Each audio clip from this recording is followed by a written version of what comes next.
ও মা, কি সুন্দর মানিয়েছে। কি হলো, চোখে জল কেন, কাঁদছিস কেন? কেউ তো ভালোবেসে কোনোদিন কিছু দেয়নি মা, আজ তুমি দিলে। আমি একটা পারিবারিক ঝামেলায় প্রচন্ড জড়িয়ে গেছি। কি হয়েছে? আর বলবেন না, আমার স্ত্রী বাপের বাড়ি থেকে শ্বশুর বাড়ি আসার পথে অপহৃতা হয়েছেন। আছে নাকি ওই দ্রব্যটা? তুমি কি করবে? মাখবে? মানে তোর সঙ্গে যখন থাকতে হবে তখন একটু অন্যরকম করে থাক, দোষ কি?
শুনছো?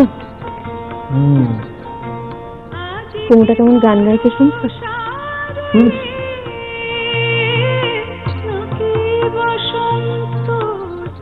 কি মিষ্টি গলাটা না? প্রেতিনিধির গলা তো মিষ্টি হয়। কি বললে না সেদিনকে ছদ্মবেশী প্রেতিনি? সে তুমি মজা করে বলেছিলাম। তাই? তাই তো। বেশ।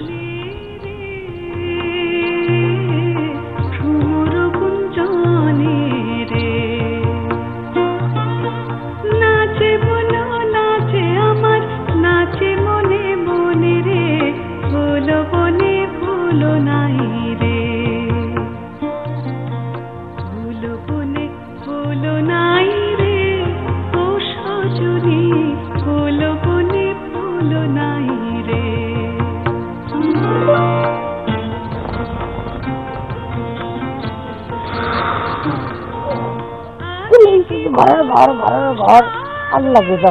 এই পাচ্ছি দেখো তো, পাচ্ছি দেখো।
মনে হয় জানো? কি মনে হয়? আমার মনে হয় ওর মনে অনেক দুঃখ কষ্ট আছে জানো, ও সেটা কাউকে বলতে পারে না, সেজন্য নিজের মনে গুমড়ে গুমড়ে মরে। শুনছো? হ্যাঁ হ্যাঁ শুনছি তো। কিছু বলছো না কেন? কি বলি বলো তো, ওর সম্পর্কে আমার বেশি আগ্রহ দেখানোটা কি ঠিক হবে, বিশেষ করে তুমি রয়েছো যেখানে? মানে দেখো, আমি তোমার দাস, যা আদেশ করবে পালন করে দেব। খেতে ভালো হবে নাকি? ঘুমিয়ে পড়ো, ঘুমিয়ে পড়ো।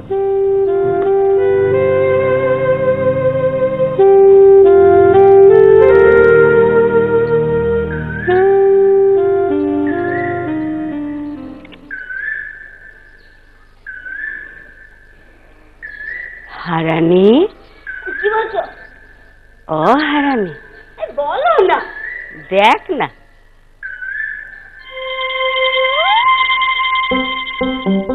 কেমন দেখাচ্ছে।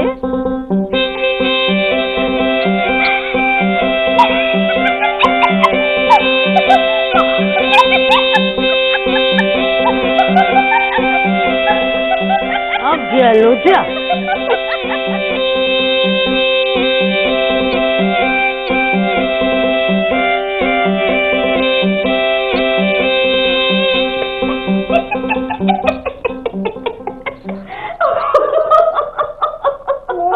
হাসছিস কেন? বৌমনি, তোমাদের এ বাড়িতে আমি আর থাকতে পারবো না বাবা। এবার আমার তুমি ছুটি দাও। কি হয়েছে তোর? তোমাদের বামুন পিসি গো। কোথায় বাবুর পিসি? আমি বলতে পারবো না।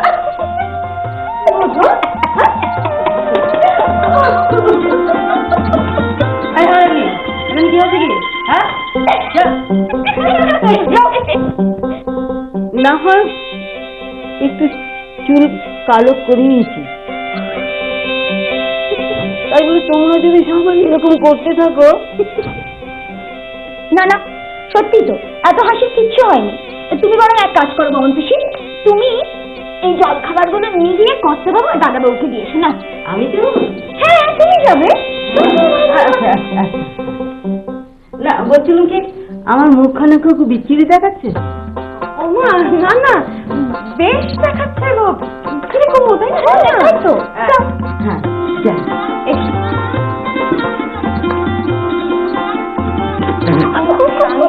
মেয়ে দেখোই না মজাটা কেমন হয়।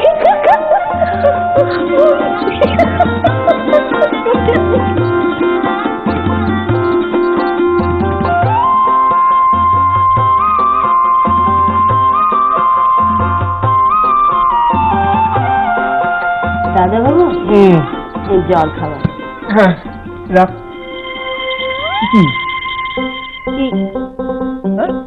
কি কি হয়েছে দাদা বাবু? কত বাবুকে খাবার দিতে গেলাম, তিনি তো কিছু না বলে বেদম হাসতে লাগলো। আমি তো ভেবাতে কাছে ছুটে চলে এলাম। আপনিও তো দেখছি।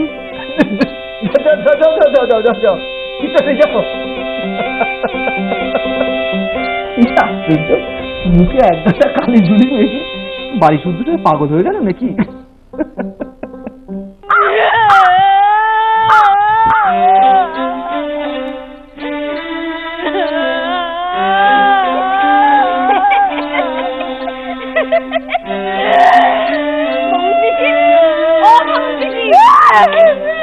বৌমনি তোমাকে ডাকছে।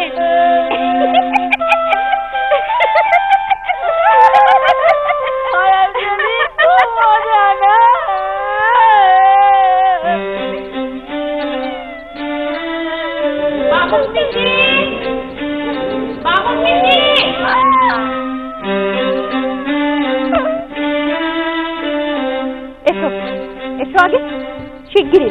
বুড়ি পিসি, তোমায় এমন করে কে সাজালে গো? এই যে সেই জম বলেছে সোনার চাঁদ এসো আমার ঘরে, তাই ঘাটে সজ্জে সাজিয়ে দিলেন সিঁদুরে গোবরে। তুই থাম, যখনই দেখো তখনই খালি ছড়া কেটে কেটে কথা বলবে। দেখো বড় আয়না নিজেকে দেখো কেমন দেখাচ্ছে। কেন এখন কেন? এবার বুঝলে ছেলে কেন বলেছে বুড়ি পিসি হাড়ি খেয়েছে? ও আসলে একদিন একটা বিড়ালকে দেখেছিল হাড়ি থেকে মাছ খেতে। সত্যি বাবা? কাল রাতে কি তোমার হাড়ি চালে থেকে হাড়ি খেয়ে গেল বলো দেখি? আচ্ছা, এই বয়সে এসে তোমাকে দেখে কেন সবাই হাসবে বলো দেখি? তুমি এমন কাজ করেছো বলেই না? কেন করতে গেলে বলো দেখি? ওরাও তো হোক, ওরাও তো হোক। যাদের কথায় আমার এই হাল হয়েছে, যারা আমাকে দেখে হাসছে, সেসব আটকুড়িরা হারামজাদিরা গতর খাকিদের স্বামী ছেলে মেয়েকে জমেও জমে না। মরবি মরবি, তেরাত্রির পুরোতে না পুরোতে সব মরবি। যে ডাকে জমে তার পরমায়ু কমে, তার মুখে পড়ুক ছাই অবরি, তুই মর না ভাই। আমি কেন মরবো? মরবাই গতর খাকিরা। আচ্ছা তুমি ডাকলে কি জম আসবে? তার যখন ইচ্ছে হবে সে তখনই আসবে। তাছাড়া আমার মতো জমের রুচি তুমি পাবে না। আমি চুলে লাগাতে বলেছিলাম, গালে তো বলিনি। যাও ধুয়ে খেতে যাও। আর শোনো মামুন দেখি, এই গতর খাগের জন্যই কিন্তু তোমার চাকরিতে বাড়িতে বহাল আছে। হ্যাঁ, ভুল হয়ে গেছে মা, ভুল হয়ে গেছে, অন্যায় হয়ে গেছে। বয়স কম আমরা লোভ করেছিলাম, আর কখনো এরকম হবে না। মাফ করে দেবে মা, মাফ করে দেবে। ঠিক আছে, এরকম করো না। তুমি যাও তো, যাও যাও যাও যাও যাও, যাও মুখ ধুয়েছি, যাও। এই রাখ, আয়। কোথায়? আয় না। হেমা, কি মা? ভাই খেয়াল রাখিস। আয় আয় আয়, শুধু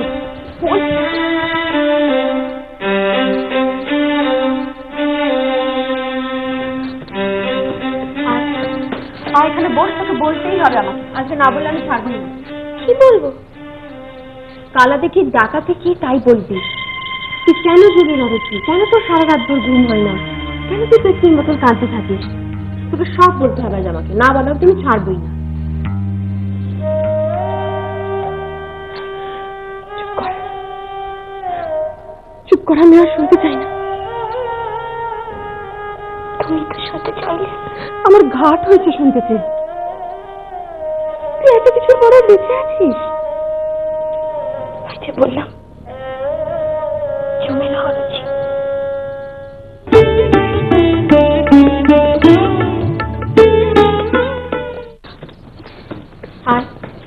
আর এখানে বস, তোকে বলতেই হবে আমাকে। আজকে না বললে আমি ছাড়বই না।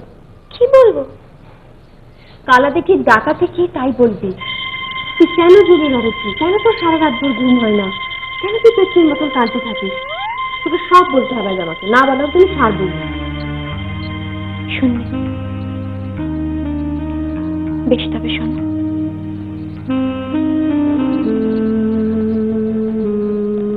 আমি খুব বড় বংশের মেয়ে। বিয়ে হয়েছিল অনেক ছোটবেলায়। আমার শ্বশুর মশাই বাবার বন্ধু ছিলেন। ব্যবসার কাজে বেশ কিছু টাকা ধার নিয়েছিলেন বাবার কাছ থেকে। সে টাকা তিনি শোধ দিতে পারেননি, কারণ শোধ দেওয়ার মতো ক্ষমতা তখন তার ছিল না। একবার মহেশপুরে আমাদের গ্রামে এসে তিনি আমাকে আমাদের গ্রামের পুকুরে সাঁতার কাটতে দেখেন। তার খুব পছন্দ হয় আমাকে। তার ছেলের সঙ্গে আমার বিয়ের প্রস্তাব রাখেন বাবার কাছে। আমার স্বামী, তাকে দেখে বাবা খুব মুগ্ধ হন, তাই তার সাথে আমার বিয়েতে রাজি হন এবং ধারের টাকাটা বড় পণ্য হিসেবে মুকুব করে দেন।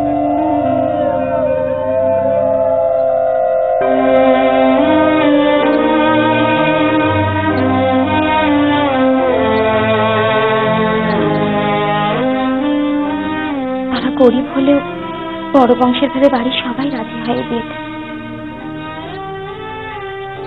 কিন্তু শ্বশুরবাড়ি যাওয়ার আগেই বাবা। না না, আমার মেয়েকে এখন শ্বশুরবাড়িতে পাঠাবার কোনো প্রশ্নই ওঠে না। তা বললে কি করে চলবে কর্তা? বিয়ের পরে মেয়ে শ্বশুর বাড়ি যাবে, সেটাই তো দোষ। দেখো কালীনাথ, আমার সঙ্গে তর্ক করো না। বেআই মশাই অনুরোধ আমি রেখেছি, তার ছেলেকে আমি জামাই করেছি। তাই বলে আমার আদরের মেয়ে ও বাড়িতে কষ্টে থাকবে সেটা আমি কিছুতেই মেনে নিতে পারবো না। বাবা জীবন, তোমার পিতৃদেবকে বলে দিও, তুমি যতক্ষণ আমার মেয়েকে সুখ স্বাচ্ছন্দ্যে রাখবার জন্য উপযুক্ত না হচ্ছ, যতক্ষণ তুমি নিজে উপার্জনে সক্ষম না হচ্ছ, ততদিন তোমার বউ আমার জিম্মাতে থাকবে। কারণ ও আগে আমার মেয়ে, তারপরে তোমার স্ত্রী। বুঝতে পেরেছ?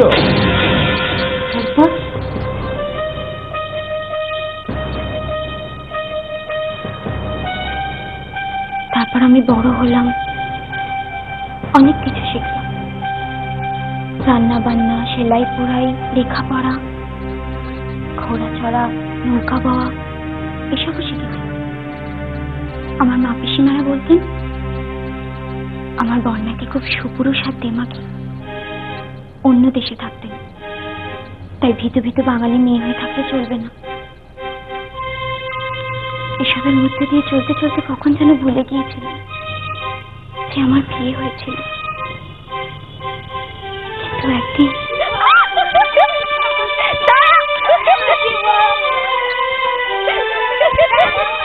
ইন্দিরা দিদি, ও ইন্দিরা দিদি, তাড়াতাড়ি চলো, কথা বলতে ডাকছে।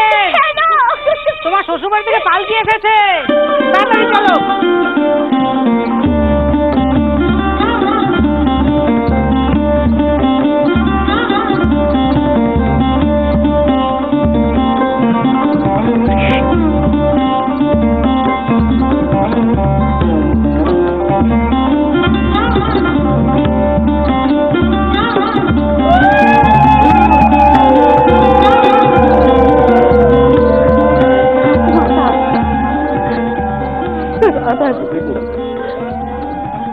স্বামী ঘরে গিয়ে যাতে সুখে শান্তিতে থাকতে পারিস না।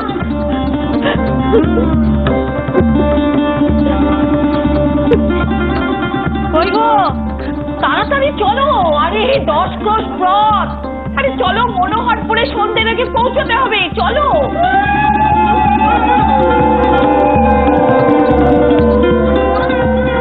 আমাদের গ্রামটা পেরিয়ে গেলে এই পালকির দুধারের পর্দাটা টেনে দিস মা। গয়না থাকলে মন্দ লোকের লোভ হয়।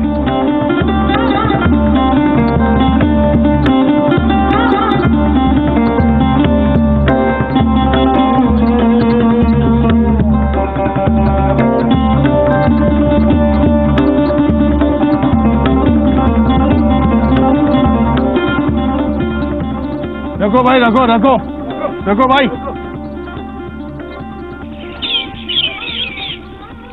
ও মরাগুলো, তোরা সন্ধ্যেবেলা জল খাবারের নাম করে চলে এলি। আরে দেখো, দেখিনি তোরা কি সন্ধ্যাটাই এখানে কাটিয়ে দিবি?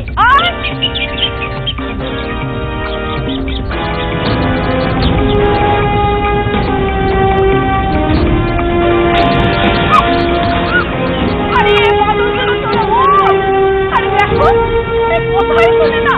আরে আয়, উঠে আয়।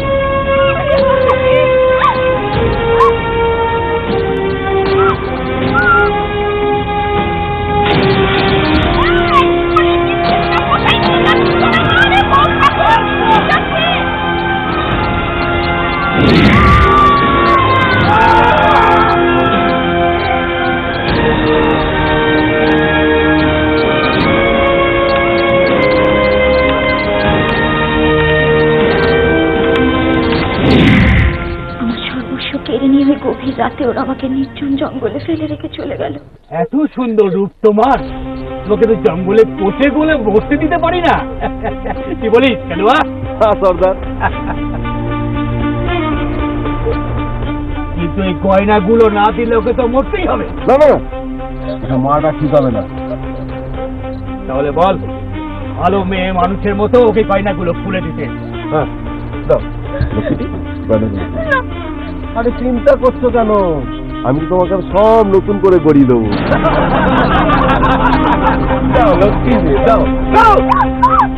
জঙ্গলের পশুরা বোধহয় মানুষের চেয়ে দয়াবান, নাহলে ওরা তো আমাকে ছিঁড়ে খেতে এলো না।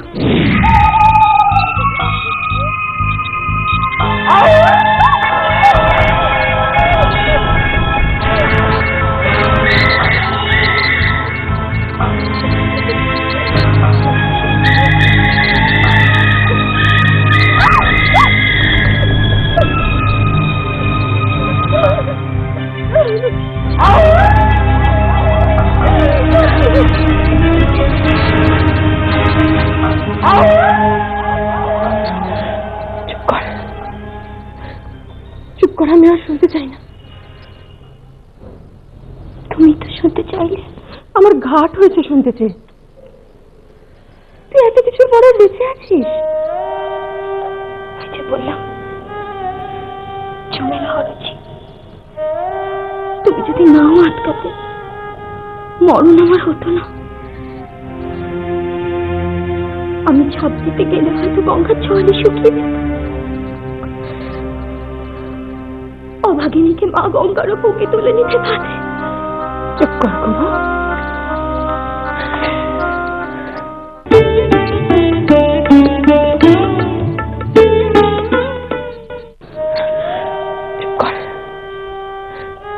চুপ কর, আমি আর শুনতে চাই না। তুই তো সাথে চাইলে আমার ঘাট হয়েছে শুনতেছে। তুই এত কিছুর পরে বেঁচে আছিস। বললাম জমের হরজি, তারপর এক বুড়ির সাথে দেখা।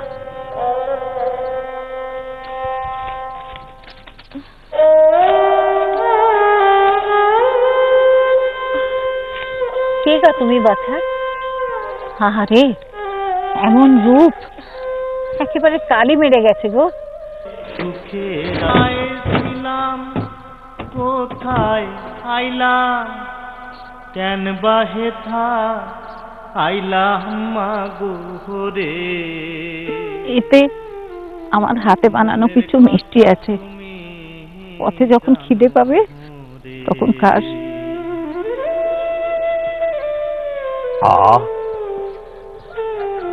ঠাকুর, একটু জল হবে? অবশ্যই মা, অবশ্যই। এই মাঠাউনে জল দে।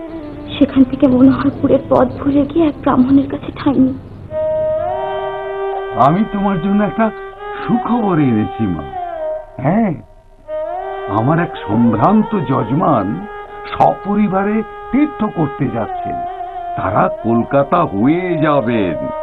তারা তোমাকে তোমার মামার বাড়িতে পৌঁছে দিয়ে যাবে। আমার মনের কথা তুমি জানো রে,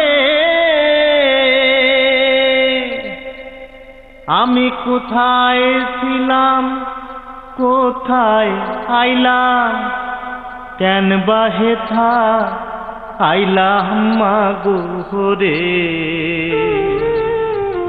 আমার কি মনে হয় জানো, কথা তুমি জানো রে। প্রথম রাতে আমি যখন গঙ্গায় ডুবে মরতে গিয়েছিলাম, মনে আছে তুমি আমায় আটকেছিলে।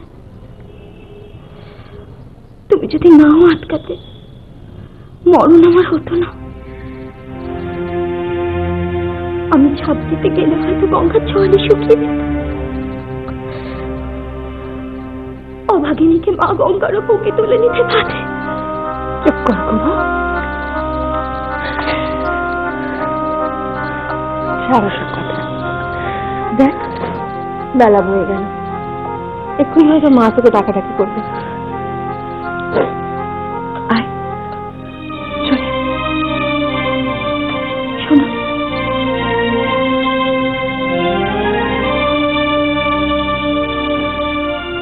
আমার কোনো কষ্ট নেই, আমি ভালো আছি।